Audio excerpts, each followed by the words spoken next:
पास एक नोटबुक और एक पेन लेकर जरूर बैठिए और उसमें सारे टॉपिक्स लिख लीजिएगा कि कौन से सब्जेक्ट में कितने कितने टॉपिक्स डिलीट हो गए हैं, ताकि आपको पता रहे कि ये टॉपिक्स आपको नहीं करने हैं और आपका इंपॉर्टेंट टाइम सेव हो, ताकि आप उन टॉपिक्स पर कंसंट्रेट कर पाओ जो आपके सिलेबस में आ रहे हैं। तो सबसे पहले हम बात करते हैं बिजनेस स्टडीज की। बिजनेस स्टडीज में काफी कुछ चेंज आया है। इसमें आपका जो मैनेजमेंट वाले चैप्टर्स हैं, यानी नेचर एंड सिग्निफिकेंस और प्रिंसिपल्स ऑफ मैनेजमेंट, इसमें कोई भी चेंज नहीं है, सारे टॉपिक्स आपको करने हैं। लेकिन जब आप थर्ड चैप्टर पढ़ोगे बिजनेस एनवायरनमेंट वाला, तो इसमें जो गवर्नमेंट पॉलिसीज का इम्पैक्ट है, अगर वो अपनी पॉलिसीज में कुछ चेंज करती है, जैसे कि लिबरलाइजेशन, प्राइवेटाइजेशन एंड ग्लोबलाइजेशन में, तो इसमें बिजनेस में क्या इम्पैक्ट आता है ये आपको नहीं करना है। ये टॉपिक आपके सिलेबस से बाहर है, अब ये हटा दिया गया है। उसके बाद सारे चैप्टर्स एज इट इज हैं, किसी में कोई भी डिफरेंस नहीं है। लेकिन जब आप फाइनेंशियल मार्केट वाला चैप्टर करोगे तो इसमें 3 टॉपिक्स रिलेटेड है। एक तो फाइनेंशियल मार्केट्स के types and functions, money market के इंस्ट्रूमेंट और प्राइमरी मार्केट में फ्लोटेशन के क्या मेथड्स हैं, ये आपको नहीं करने हैं, ये अब हटा दिए गए हैं। पिछली बार भी ये टॉपिक्स हटा दिए गए थे और इस बार भी ये टॉपिक हटा दिए गए हैं। लेकिन पिछली बार क्लासेस नहीं लगी थी, आपको भी पता है, कोरोना केसेस की वजह से। लेकिन इस बार सब कुछ स्टार्टिंग से सही चल रहा है, क्लासेस भी लग रही हैं, एग्जाम भी टाइम पर होंगे और सिलेबस का कम होना आपके लिए एक प्लस पॉइंट है। अब हम बात करते हैं अकाउंटेंसी के सब्जेक्ट के बारे में। तो जो फर्स्ट चैप्टर था accounting for non profit organisation, अब वो हटा दिया गया है, आपको नहीं करना है। पिछले साल भी हटा दिया गया था और इस साल भी ये रिमूव है,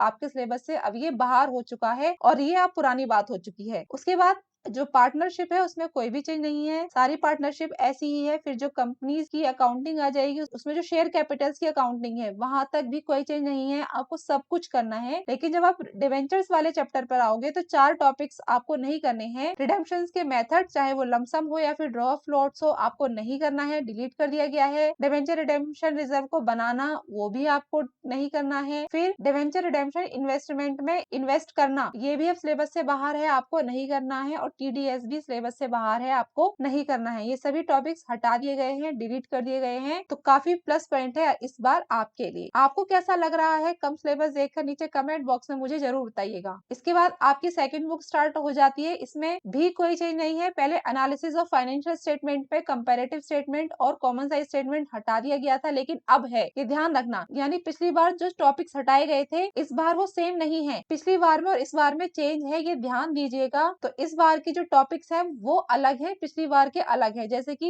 एनालिसिस ऑफ फाइनेंशियल स्टेटमेंट्स में पिछली बार कई सारे टॉपिक्स रिलेटेड थे, लेकिन अब वो सारे टॉपिक्स आपको करने हैं, तो ये चीज आप ध्यान दीजिएगा। फिर अकाउंटिंग रेशो में कुछ भी डिलीट नहीं है, लेकिन कुछ न्यू रेशोज हैं, ये पिछली बार भी थे, इस बार भी हैं। जैसे कि debt to capital employed ratio, fixed asset turnover ratio, net asset turnover ratio, ये न्यू है, लेकिन 2021-22 में ये नहीं थे। फिर कैश फ्लो स्टेटमेंट पूरा का पूरा ऐसा ही है, उसमें कुछ भी डिलीट नहीं है। उसके बाद हम आ जाते हैं इकोनॉमिक्स में। तो इकोनॉमिक्स में भी कई सारे चैप्टर्स में चेंज आया है। तो जो सबसे फर्स्ट चैप्टर्स हैं, यानी national income, money and banking और इनकम एंड एम्प्लॉयमेंट, इसमें कुछ भी चेंज नहीं है, सब कुछ आ रहा है, आपको सब कुछ करना है। फिर जब आप government budget and the economy वाले चैप्टर में आओगे तो इसमें जो डिफरेंट टाइप्स ऑफ डेफिसिट्स हैं, जैसे कि revenue deficit, physical deficit, primary deficit, ये आपको नहीं करने हैं। पिछली बार ये करने थे, लेकिन इस बार आपको ये नहीं करने हैं। फिर बैलेंस ऑफ पेमेंट्स वाला चैप्टर आ जाएगा और उसमें कोई भी चेंज नहीं है। यहाँ आपकी फर्स्ट बुक हो जाती है खत्म, फिर स्टार्ट हो जाती है आपकी सेकंड बुक। सेकंड बुक में आपके कंप्लीट चैप्टर डिलीट कर दिए गए हैं, टॉपिक वाइज कुछ भी डिलीट नहीं है। तो जो चैप्टर्स डिलीटेड है वो है एक पॉवर्टी और दूसरा है इंफ्रास्ट्रक्चर, ये पूरे के पूरे आपके सिलेबस से हटा दिए गए हैं। बाकी जितने भी चैप्टर्स बचे हैं उसमें कुछ भी डिलीट नहीं है, सब कुछ वैसा का वैसा ही आ रहा है। तो इसी के साथ ये वीडियो खत्म होता है। आई होप इससे आपको पता चल गया होगा कि कौन से टॉपिक्स आपके नहीं आएंगे। सिलेबस का वीडियो भी ऑलरेडी अपलोड किया जा चुका है चैनल पर, तो वो वीडियोस भी आप देख लीजिए, ताकि आपको अपने सिलेबस के बारे में अच्छे से पता चल जाए। तो मिलते हैं नेक्स्ट वीडियो में, तब तक के लिए थैंक यू।